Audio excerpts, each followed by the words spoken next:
Hi, Andrew Horder here. So, what's so important about focus then? Why should we focus? Well, let me give you a little bit of science behind the need to focus. A guy called Mihai Csikszentmihalyi, a Hungarian management professor, currently at Drucker in Southern California. He says that our senses are assaulted every moment of every day by something like 2 million bits of information. Now, we couldn't possibly deal with all of that consciously. We'd go mad. And a chap called George Miller in the 50s, 1956 I think it was, wrote what's become a seminal paper titled The Magical Number 7 plus or minus 2. And he said that we can consciously process 7 plus or minus 2 chunks of information. What does that mean? Well, 7 plus or minus 2 chunks is apparently approximately 134 bits. So if we've got 134 bits that we can consciously process and 2 million bits coming at us, that means there's only a very, very tiny proportion of the information that's coming at us that we can do something conscious with. The way we deal with that? We delete, we distort, and we generalize. When we delete, there's things like the sun's shining. Now, I don't need to know that if I'm about to do my accounts. So at that point, my mind will just delete it. We will distort it. So we distort it so it makes sense to us in our model of the world. So let's say someone's frowning at you. In your model of the world, that might mean that they're unhappy and they're about to burst into tears. In somebody else's model of the world, that might mean that they're angry and they're about to deck you. Neither of those is intrinsically right, but we distort information to make it suit our model of the world.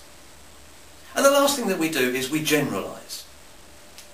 We take something and we put it in the bucket of things that are like it, according to how we filter the world. So, for example, you look at a table. You don't need to go into the details of the technical setup of that table.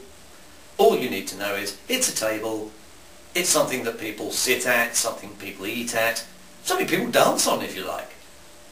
But it's a table and it fits in the bucket of things called table. The most important one of those for focus is delete. It's the stuff that we delete. That's where opportunities go missing.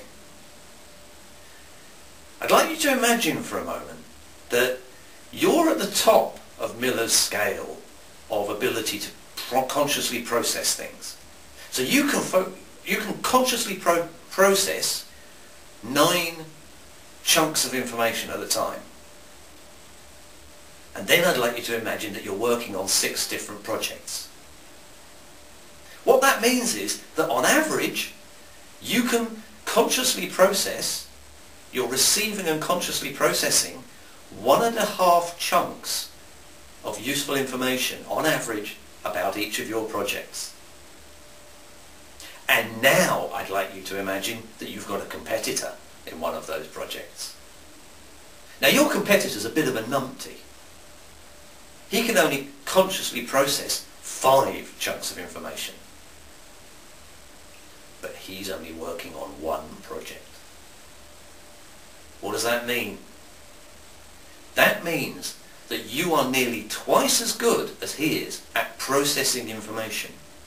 And yet, he is receiving over 3 times as much useful information about that project. All of his 5 chunks of useful information are getting through his filters about that project. Now in that situation where he's getting 5 chunks of information and you're getting 1 on average, 1.5 on average, who's going to win? That is why it is essential that you focus on one type of opportunity. And I'll explain more later about what I mean by one type of opportunity.